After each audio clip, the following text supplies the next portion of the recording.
आपण आहे ना, आपण रिक्षावाले, कॅब चालक, रिक्षा चालक उपाशीले राहतो बरं का. उपाशी राहण्याचं कारण असं, कुठं तर वडापाव खायचं, 1-2 वडापाव खाणे, दुपारी वडापाव खायचे, संध्याकाळी वडापाव खायचं, त्याच्यामध्ये आपलं पोटाचं मरण लय होतं. त्याच्यामुळं आता मी कुठं थांबलो, इमाननगरला थांबलो. इमाननगरमध्ये हे पॉईंट आता तुम्ही बघून ओळखा.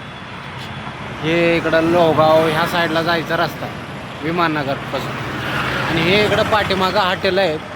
इथं बघा तुम्हाला 80 रुपयामध्ये अंडा थाळी भेटते, व्हेज थाळी पण भेटते.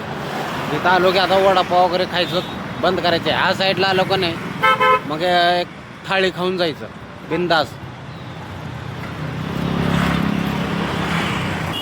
हो का, इथं 1-2-3 हॉटेल आहेत, बघितलो का.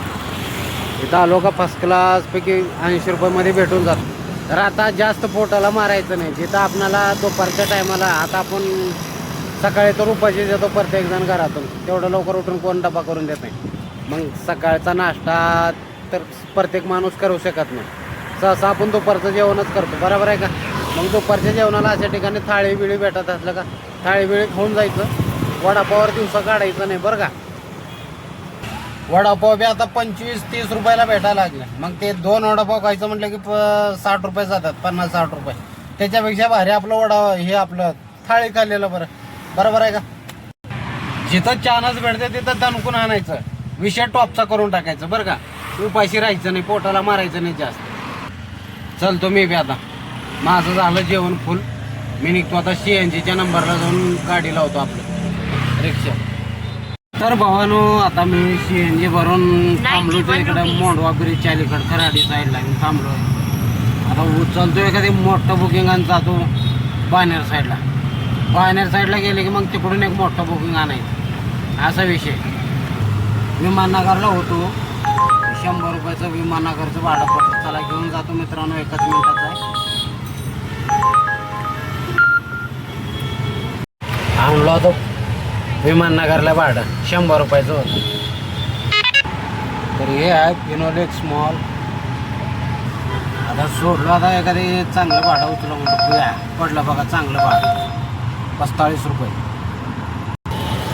उचलायचं. आता इथून मोठं भाडं उचलायचं बरं का. छोटं मोठं पण मोठ्या भाड्याला कसं लय वेळ वाट बघावं लागतं, त्याच्यामुळे जरा नुकसान जास्तच होत आहे. आणि भाडं उचलल्यावर 100-150 रुपयाचं भाडं उचलल्यावर हे बळाबक्कळ मोठे भाडे वाजत राहतात, त्याच्यामध्ये अजून गाठा होऊन जातात. कधी आता काय करा, पडावं माहिती एखादी मोठं भाडं दिवसभरात एक तर भाडं मोठं भेटावं, म्हणजे जरा जीवाला आराम भेटते बरं का.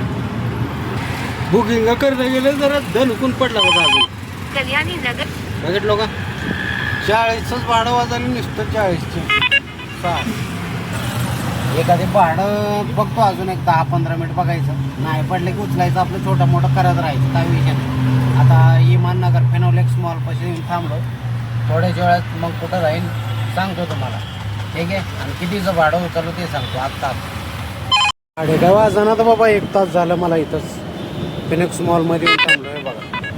40-50 वाजल्यात बाबा. एखादं भेटतं पण 150 रुपयाचं 200 रुपयाचं म्हटलं तर उचललं होतं, 150-250 रुपयाचं भाडं, पण ते कॅन्सल झालं. बसून बसून पाया दुखलाल्यात आता माझे.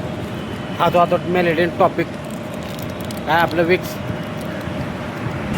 100-100चे उचललं असतं तर आतापर्यंत झालं ते 200-400 रुपये तर झालेच. ते हे बसून टाईम वेस्ट केला ना, हा बसून राहून लागते बरं का. मोठ्या बुकिंगच्या नादी लागलो का, हो का, असं बसून राहावं लागतं तुम्हाला 1-1 तास. आता गिरली आपली, आता जातो एखादी घेऊन 150 रुपयाचं. बाहेर पाऊस चालू झाले, आता 150 रुपयाचं उचलायचं, 100-150चं चुटक मुटक मारत राहायचं. मोठे बुकिंग कसं भेटेल तेव्हा भेटतील, जास्त नादी लागायचं नाही मोठ्या बुकिंगच्या, बरोबर आहे का. चला आता मी काय करतो, इथून जागा सोडतो, दुसरीकडे जातो कुठं तर 100-150चं बघतो. आणि जास्त आउटसाईडचं बघायचं नाही. आता मधलं बघायचं आपण पुणे सिटीमधलं, बाहेर आउटसाईडचं बघायचं नाही. आउटसाईडला गेले की परत रिटर्न यायला भाडं भेटत नाही, त्याच्यामुळं होता होईल तेवढं सावधान, ठीक आहे.